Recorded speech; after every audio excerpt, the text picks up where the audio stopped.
Assalamualaikum warahmatullahi wabarakatuh. Perkenalkan, nama saya Putri Silmi Nurul Fadilah dari Prodi Pendidikan Biologi Fakultas Matematika dan Ilmu Pengetahuan Alam Universitas Negeri Padang. Baik, pada video kali ini, tepatnya pada praktikum mata kuliah keanekaragaman hewan yang diampu oleh Bapak Relsas Yogika SPD MPD. Pada video ini, saya akan menjelaskan 3 spesies dari 3 filum yang berbeda. Yang pertama ada filum Nematoda. Filum Nematoda adalah kelompok hewan tripoplastik dan pseudocelomata. Hewan ini merupakan cacing yang berbentuk bulat panjang atau gilik seperti benang. Filum hewan yang beragam yang menghuni rentang lingkungan yang sangat luas. Kemudian yang kedua ada filum Arthropoda. Arthra berarti ruas atau buku-buku atau segmen. Kemudian ada podos yang berarti kaki. Jadi ciri hewan pada filum ini memiliki kaki yang beruas, kaki yang berbuku-buku, kaki yang bersegmen. Segmen terdapat pada tubuh. Kemudian filum yang ketiga yaitu filum Echinodermata.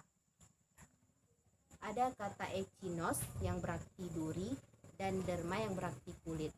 Berarti hewan yang kulitnya berduri-duri. Pembahasan yang pertama adalah spesies Enterobius vermicularis dari filum Nematoda.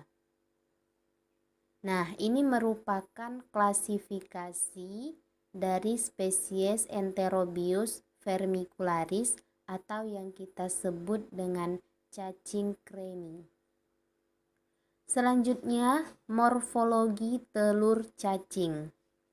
Telur cacing Enterobius vermicularis atau cacing kremi memiliki bentuk lonjong tetapi asimetris, di mana satu sisi berbentuk datar, satu sisi lawannya berbentuk cembung.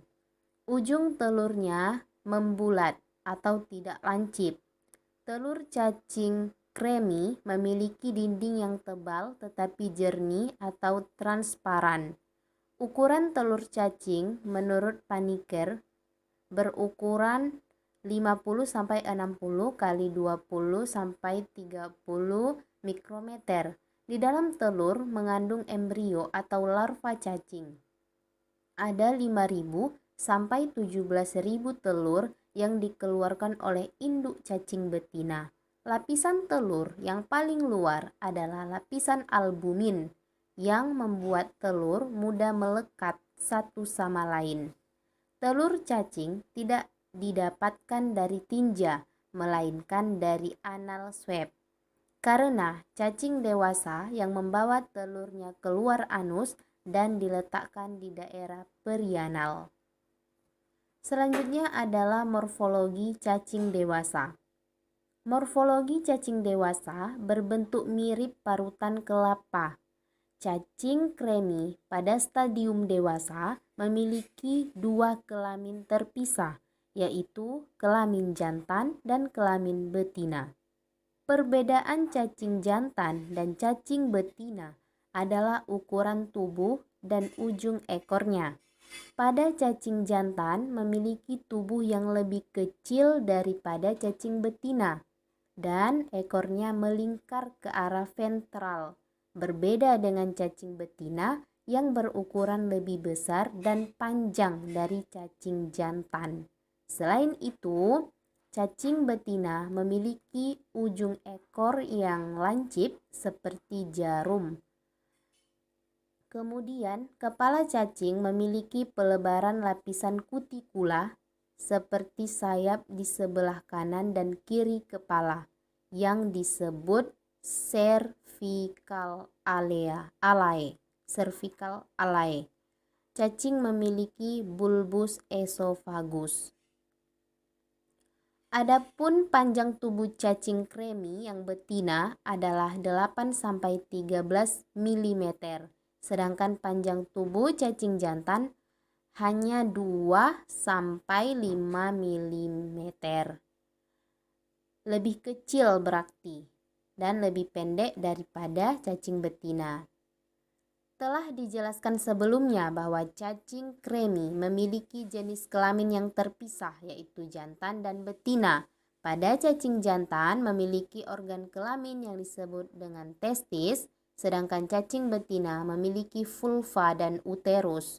Uterus cacing penuh mengandung telur cacing. Cacing betina mengeluarkan 10.000 telur fertil di daerah perianal.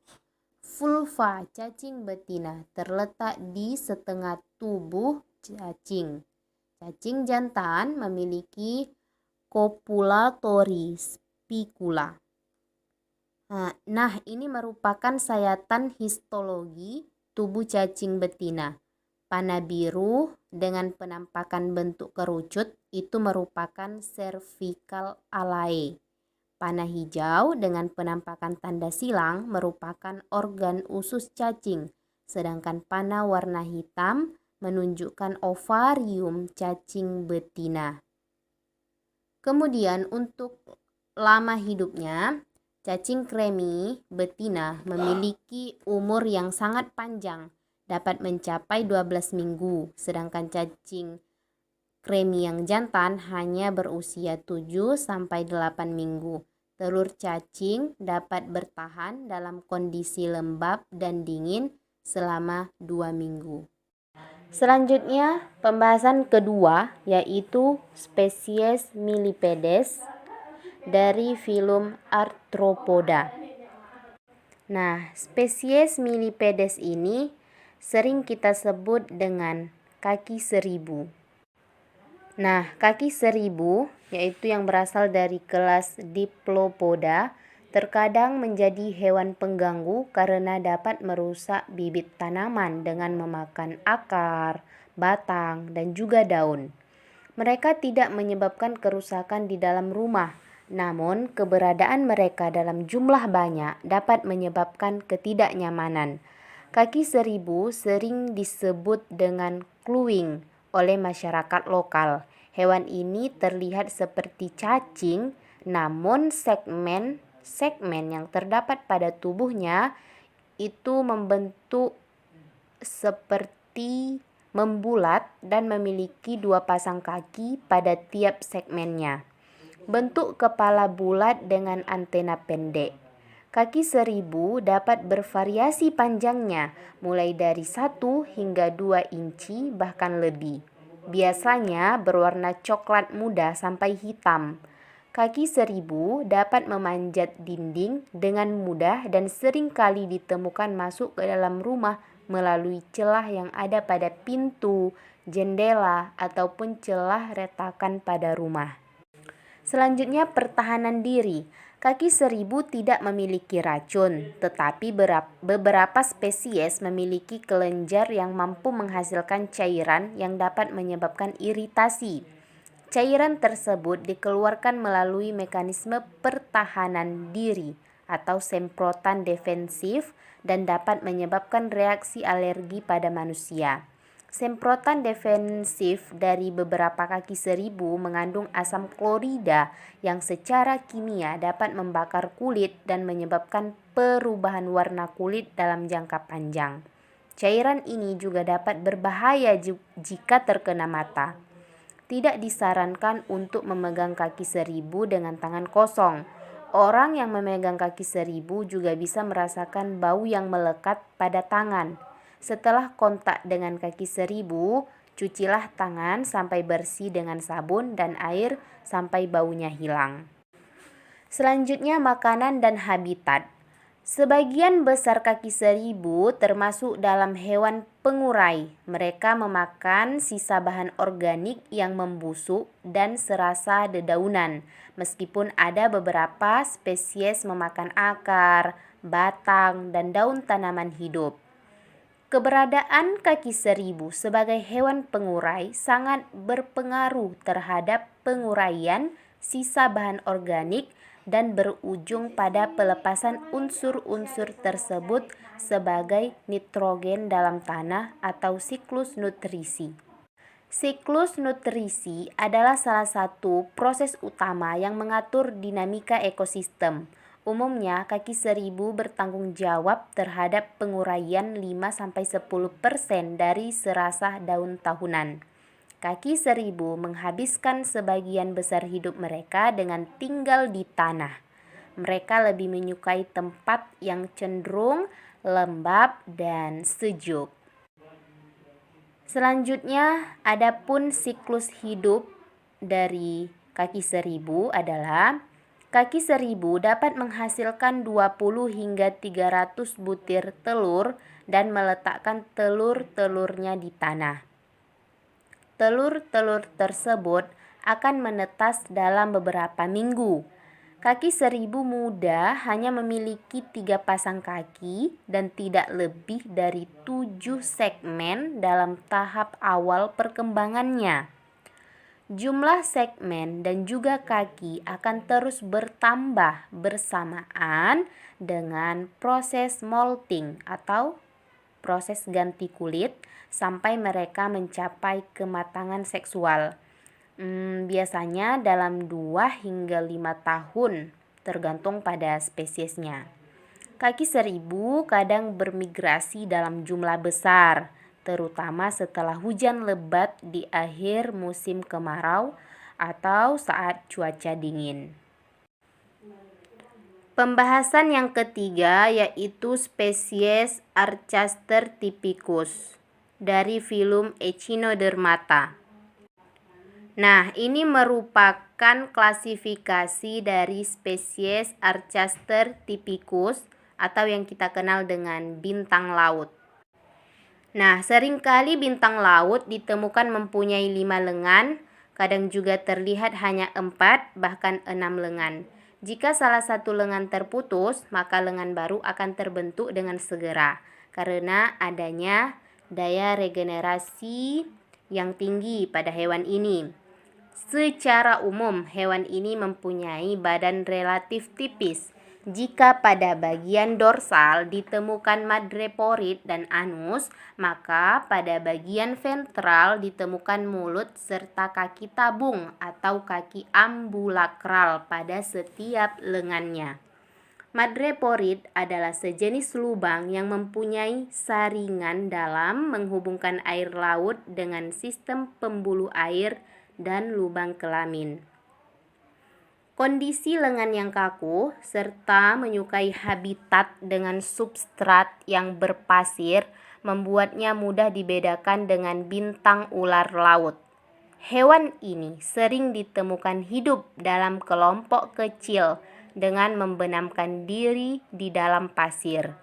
Jika air laut surut, seringkali biota ini terjebak di genangan air yang dangkal. Nah, bintang laut adalah hewan yang mempunyai rongga tubuh sebenarnya dan sistem pencernaan yang lengkap. Makanan berupa bahan organik dan plankton masuk melalui mulut menuju esofagus dan lambung yang bercabang menuju setiap lengan. Sisa pencernaan akan dikeluarkan melalui anus yang terdapat pada aboral atau bagian dorsal tubuh. Selanjutnya, morfologi bintang laut. Bintang laut memiliki sisi aboral yang terdiri atas madreporid sebagai sistem sirkulasi air dan anus. Pada bagian oral dapat ditemukan mulut, bukaan ambulakral, dan kaki tabung berbentuk silinder. Warna dari bintang laut yaitu abu-abu dan coklat bintik-bintik. Tubuh bintang laut ditutupi oleh duri-duri pada bagian inferolateral. Bintang laut biasanya memiliki 5 buah lengan dengan tubuh yang pipih. Lengan bintang laut berbentuk runcing dan umumnya terdapat belang coklat yang melintang. Spesies ini memiliki warna duri putih, berbentuk tumpul, dan pipih. Nah, Sesuai dengan namanya, bintang laut mempunyai bentuk tubuh menyerupai bintang dengan 5 lengan. Pada beberapa spesies, bintang laut tidak hanya mempunyai 5 lengan saja, seperti yang saya katakan tadi, namun ada yang mempunyai 10, 20, bahkan sampai 40 lengan. Permukaan bagian bawah lengan itu memiliki kaki tabung yang dapat bertindak seperti cakram untuk menyedot. Bintang laut mengkoordinasi kaki tabung tersebut untuk melekat di batuan dan merangkak secara perlahan-lahan, sementara kaki tabung tersebut memanjang, mencengkram, berkontraksi, melemas, memanjang, kemudian mencengkram lagi. Bintang laut menggunakan kaki tabungnya untuk menjerat mangsanya seperti remis dan tiram. Kemudian reproduksi bintang laut. Bintang laut dapat bereproduksi secara seksual maupun aseksual dengan jenis kelamin jantan dan betina, tetapi masih dapat dibedakan satu sama lainnya. Spesies ini berproduksi dengan cara seksual, yaitu melepaskan sperma atau telur ke dalam air. Setelah itu dibuahi hingga menjadi larva yang berenang bebas. Kemudian larva tersebut mengendap ke bawah atau ke dasar laut, sedangkan bintang laut bereproduksi secara aseksual, yaitu dengan cara regenerasi. Kemudian pertumbuhan bintang laut. Telur yang dibuahi tumbuh menjadi bipinnaria dan kemudian menjadi larva brachyolaria yang bisa tumbuh dengan menangkap dan memakan plankton lainnya. Bisa dikatakan pada saat itu mereka hidup sebagai plankton, melayang di air dan berenang dengan menggunakan silia untuk melangkah. Larva berbentuk bilateral simetris, tidak seperti bintang laut yang dewasa. Mereka memiliki perbedaan antara sisi yang kiri dan kanan. Akhirnya mereka menjalani metamorfosis lengkap, menetap ke bawah dan tumbuh menjadi dewasa. Kemudian, adapun manfaat bintang laut, secara ekologis bintang laut berperan dalam ekosistem terumbu karang, umumnya sebagai pemakan detritus dan predator. Beberapa dari jenis bintang laut adalah pemakan karang, namun hal itu tidak dianggap sebagai ancaman kerusakan terumbu karang. Hewan pemakan karang berperan untuk mendaur ulang kawan dan memasukkannya ke dalam siklus rantai makanan. Kemudian, selain manfaatnya secara ekologis, bintang laut juga bisa dimanfaatkan dalam bidang medis. Bintang laut dapat dimanfaatkan sebagai obat asma dan radang sendi. Nah, sekian penjelasan yang dapat saya berikan pada video kali ini.